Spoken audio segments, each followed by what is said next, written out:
This is the JP News, now in HD. Tonight's features: the City Council meeting, the presidential election 2016, and from 1994, the Schenectady Christmas Parade. Swear after me. I state your full name. I, Brian David Mashroom. Do solemnly swear that I will support Do solemnly swear that I will support and uphold the Constitution of the United States. the Constitution of the United States. And that I will support and uphold the Constitution of the State of New York. And I will support and uphold the Constitution of the State of New York. And the Charter and the laws of the City of Schenectady. The Charter and the laws of the City of Schenectady. And that I will faithfully discharge the duties And I will faithfully discharge the duties as Lieutenant as Lieutenant in and for the City of Schenectady in and for the City of Schenectady. to the best of my ability, so help me God. To the best of my abilities, so help me God. Congratulations. When atonement is a raw deal for chicken, a Hasidic Jewish woman performed a penitential ritual meant to transfer a person's sins to a chicken by holding the bird over her head on Thursday. This article was written by Jim Wire. So, pastors, educate your people as much as you can. Ask them if they know about Hindu. Ask them if there's a religion they don't know about. Make suggestions to them and take feedback. And please do your job. Good evening, everyone. I just want to quickly just recap on my last report of a nuclear leak over at the Knowles Atomic Lab. You guys didn't get on this. It's pretty crazy, all right? I know some engineers over there. I see you working hard to make me smile. I will not falter. All right, but anyway, this is not a laughing matter. It's scary, all right? And I know some engineers that said that there was some radioactive material in the cooling, so that means, it's pretty indicative of a reactor. I'm not a rocket scientist or, physicist, but you guys should really look into that. And let that, tell you about our media, because we should know about that right off the bat, right? And we don't know nothing, and I'm telling you, the court system over here is very scary. They are not adhering to the Constitution. You see people swearing in, talking about upholding the oath to the United States. That's D.C., you should know that. To the United States of America, you make them take that oath. They're not even executing the oath properly, so they can't even. You gotta bring them back in here and do it. We gotta really start holding these people to the letter of the law, because legal language it's surgical, period. It's not broad the way, I can't even digress right now, but anyway, all right, so now I got these lunatics presiding over my case, judges, people that are literally putting $100,000 bails against me because I won't give them my cell phone. And I'm not playing. I got them beating people on it. I got all sorts of different records of misconduct and recordings of judges that aren't even arraigning me. They're not even trying to lock into the whole script with me. I mean, I've beaten so many judges. I got so many certificates of disposition, and they keep trying to prosecute me. I'm going through court right now, and it's an uphill battle with out of control justices, because when they wear their hat, they're immune to all this. But I'm not even being arraigned. They're not even asking me if I'm guilty, let me understand the nature and the cause of the charges against me. I'm constantly being arrested for not surrendering a phone. The legal definition of surrender is to yield right to. I don't intend on doing that for the convenience of the court. The only reason they're so scared of being recorded over there is they're doing illegal stuff. And they're playing with people's lives. They're taking fathers out of homes. This is a war on black people, I'm telling you right now. I've been arrested so many times, and I beat them charges no problem. But when they lock these kids away over in this correctional facility, let them read Buttmans all day, play chess, mingle with other thugs, and literally get intimidated in this hierarchy system where they're inducting and recruiting people right off the streets in these jails. And then they have a commissary system where none of the money goes to the city. It goes to these private companies that are feeding us a bunch of soy. They're trying to turn people into pardon me, but homosexuals. I mean, I don't stance against them, but when you eat soy all day and you start growing breast tissue, all right, and they got us locked up with other weirdos in these cells, that is crazy. And I'm going to say one more thing. I know I'm summarizing. We need to get the fluoride out of the water, Ricky. And I believe you voted against it, and I commend you for that. Did you vote against the fluoride? listen, we need to get it out. There's no two sides of the story. We need the fluoride out. Thank you for letting me go over, because this is important. We need the fluoride out of the water. There's no reason for it to be in our water at all. Harvard came out with a double-blind study and shows that it lowers IQ 20 points. 20 points lowers your IQ. Why would they put fluoride in our water? They don't care about our teeth, right? They don't care about it. The question that I, probably my neighbors of the hill, have been asking, due to recent acts of violence beginning out of hand, not just in the neighborhood of the hill, and the neighborhood, is this, and I'll get to it. Now, I appreciate that the mayor has said, and this is the only true thing he has said, that what's been happening in the city and neighborhoods is a shame, yes. He has said that his office administration is here for the public. Okay, if that was so, why wouldn't the members of the public go to his office and tell the secretary? If this mayor is so concerned about our fellow neighbors and people living in the neighborhood and businesses, as this council and Mayor wants the people to believe, why would you show up after the fact of after violence happening in the city? Only because the news cameras there for local media? If you're so concerned, show up when something happens. That way, the neighbors in the hill or any neighborhood know that you care. Don't show up after the fact. Show up right when something happens. Good evening. This is the Jess Petrequin Camcorder News, and we are in Scotia Glenville on Route 50. We are at the Glass Tavern. It's the presidential election night, and we're going to see if we can interview some folks. There might be some important politician officials here. We shall find out. Sorry. What I'm saying is, can you go with Will? I'm going to take my truck and we'll meet you there. Yeah, I just got a PT Cruiser, So, Sean, I guess we were at the Glass Tavern. I guess you'd say that there's not enough excitement here at the moment. I don't know, man. What do you define excitement? We're going to go find that excitement. Well, as far as for election night, I guess it didn't really turn out too well. For election night, but what do you think? I will say. What do you think is going to happen? I will say one thing. We love entertainment. Trump just got Florida. That was a big milestone. I like it in there. It's quiet and relaxing. I want to go to dinner sometime. Just like at Clinton's headquarters. Just like Clinton's headquarters, quiet and relaxing. It looks like a nice They'll place. be sleeping really well tonight. It looks like a nice place to get drunk. Oh yeah, they probably are getting drunk. Yeah. How else do you cope? Okay, this is Jess Petrequin Camcorder News, and we got Sean Pinella here, and we're about to interview Senator Paul Tonko. Hello. Good. How are you? Oh, we're doing well. Very exciting election night, and I'm just here to interview you and see what we can look forward from what ideas you have next. Well, I think it's so important that we get down to business, that we work very much in a bipartisan fashion in Washington to grow the economy so as to produce jobs that pay well, that we make our communities safe, where we make certain we address our neighborhoods across this country, and certainly to get big money out of politics. So, after the people have spoken, and it looks like a long night, if not a long next day, the healing process has got to begin. Yes. And we settle in with the choices made by the public across this country and begin the process of leading us to consensus. Now, I'm sure you learned a lot of new ideas from what you watched this whole election cycle.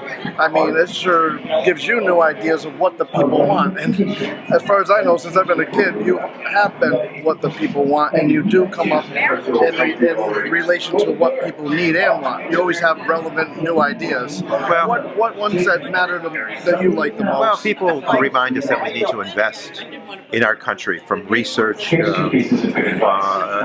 to make certain that innovation in the energy arena, in our communications technology, and improvements in in healthcare all be addressed so that we can move forward with a enhanced quality of life and a dignity of life factor of which we can all be proud. Yes, all of that is important, and I'm sure the people at home agree with you. Because we are looking at, we're part of the Energy Central. This is one of the area. one of the 5 best regions in the country for an innovation economy, and we work very hard in our committee assignments to make certain that the foundation only grows stronger, and that through research and workforce development and through various elements that provide for alternative energy technology and innovation in the energy business, we can grow jobs not yet on the radar screen. I watched a lot of your interviews. You do a lot of research. You answer questions logically. That's what I like about you. Just facts. Well, thank you. And is there anything else you would like to share? No, that's it. We're just looking forward to all of this unfinished business of elections being brought to conclusion. That's what's important. Yeah. How confident are you about this election? Right now there's so many states that are too close to call that, it's anybody's guess. All right. Hello, I'm Sean Pinellas. I'm here with Angelo Santabarbara. How are you doing tonight? Good, we're doing good. Thanks for being here. Good. Exciting night tonight. Yes, very much so. I want to ask you, what can I get a sneak preview? Can I get the first to know what you have in mind next? Well, I think that we're going to continue addressing top issues in the district. We're going to be talking about infrastructure. We've talked about aging infrastructure. I have a civil engineering background. We're looking to access funds to make significant improvements in infrastructure. We're seeing new jobs come in with the casino in the area. Yep, we're seeing investments in Montgomery County. We're seeing investments along the Mohawk River from flood recovery that we had years ago to make our community stronger. So we're going to continue to work on building upon the progress we've already made. And of course, public education will be a top issue. Making strides in funding for public education will be a top priority when we get back. And I already have bills in line to make sure our schools are getting the fair funding to make a difference for our children. You know how important that is. Yes, very much so. And believe me, I've seen you actively involved. Some people say they got a laundry list one to do. He's been there. He's been watching it there. He's been doing it there. And I can tell you that we are engaging the community like we never engaged before. We're doing this job like it's never been done before. We're engaging people on Twitter, on social media, everywhere, on Facebook, everywhere. Not just email and phone. We are out in the community, and that's how you find top priorities. That's how you find solutions, but you also find them together because you bring the community in to find solutions, and you overcome these challenges together. And I feel it's very important with everything I do to involve the community at all levels, and that's what I try to do, to be accessible, make sure people can find me and talk to me. No problem is too small, no problem is too big. That is true. His office is over across the street from Proctor's. You got a team. Not too far from Johnny's. Not too far, right across from Proctor's. Yes, yeah. Perfect location, perfect place for development. I wanted to personally tell you that I love your movement on the autism. And that plan, that autism action plan, again, developed with the community, my own personal experiences with my son Michael. But we engage the community on how to help the thousands of families that are affected with developmental disabilities, finding these solutions together, making sure people are receiving the right services at the right time, making sure we have a statewide initiative and a statewide plan. Now, the thing that I want to say is, when somebody has a visible disability, that can be easily understood and discovered. When a person has autism, there's different styles of autism. There's different styles of disabilities. People learn differently, and people understand differently. There's nothing wrong with that. And that's why they call it a spectrum. My son is on the spectrum, and that's what the awareness brings. Now, the awareness brings everybody begins to understand. That's when we can call for the funding, and that's how we're beginning to make a difference. And I believe this autism action plan, this package of bills, is a step in the right direction. Hello, I'm Sean Pinella. I'm here with Assemblyman Phil Stack.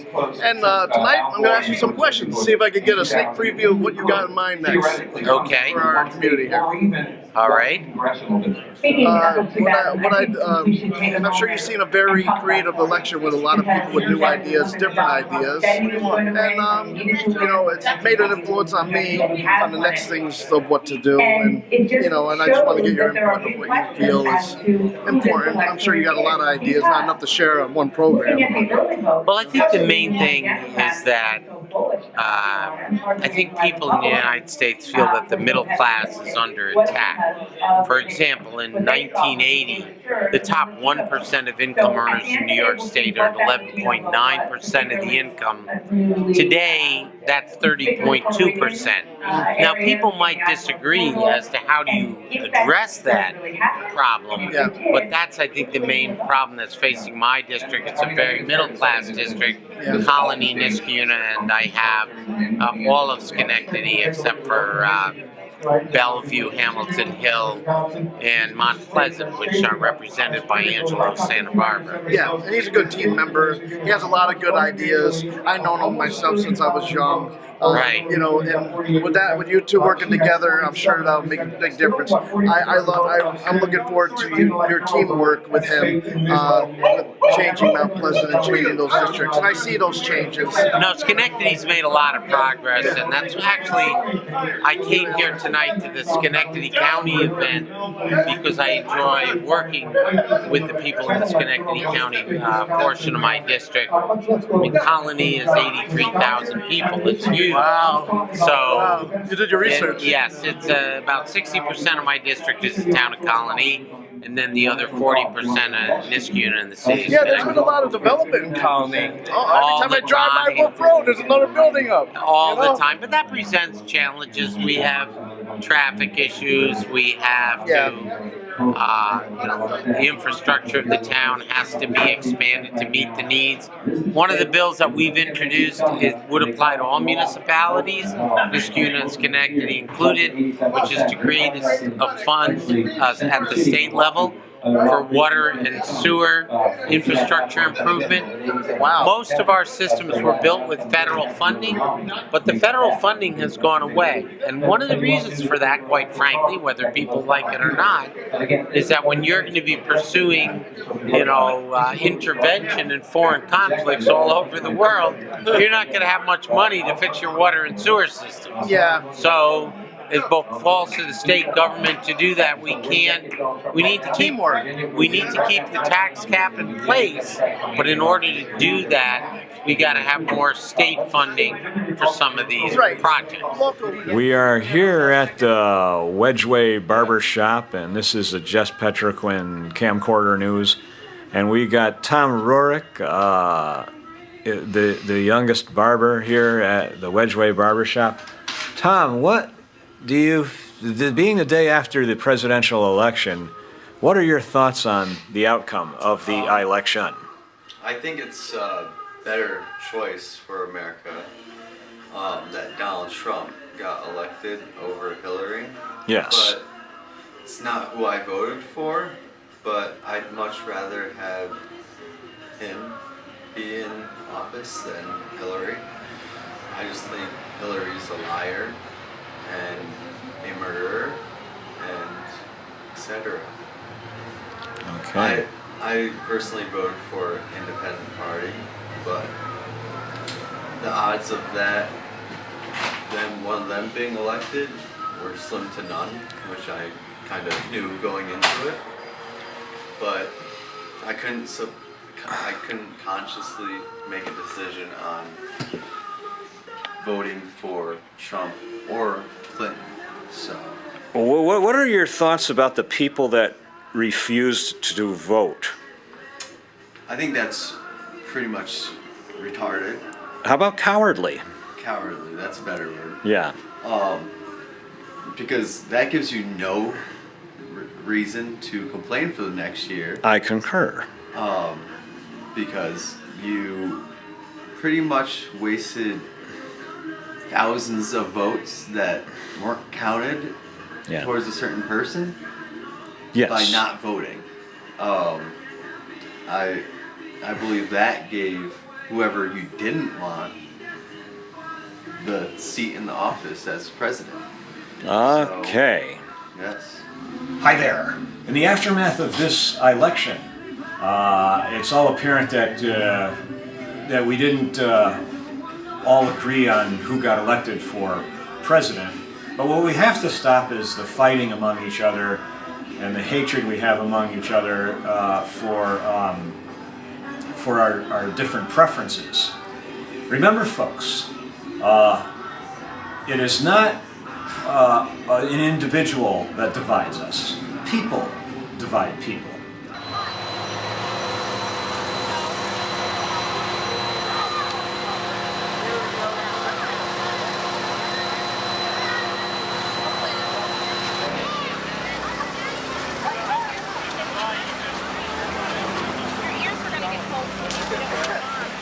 Folded in half so it's not so wide.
Christmas, everybody!